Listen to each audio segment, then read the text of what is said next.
Сега ще имаме едно кратко интервю с OCP-то на CSR, току-що избрано. Тя научи новината и се скри от камерите, но все пак ние издебнахме. Здравей, Мило, честито. Как се чувстваш? Здрасти, Гашо. Много съм притеснена, защото не очаквах така да ме изненадаш в градинката на УНСС. Какво ти мина сега през главата?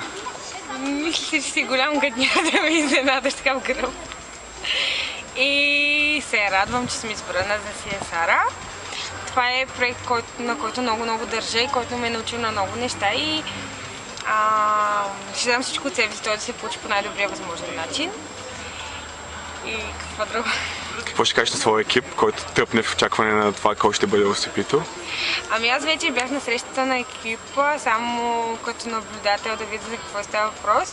Всички бяха много ентусиазирани и това, което ми хареса, че са много мотивирани. И съм сигурна, че ще се справим много добре. Разчитам всеки един от тях, вярвам в всеки един от тях. И смятам, че от нас зависи да работим като екип и да постигнем нещо наистина значимо. Супер. Какви са твоите амбиции за екип, за крайния резултат от проекта?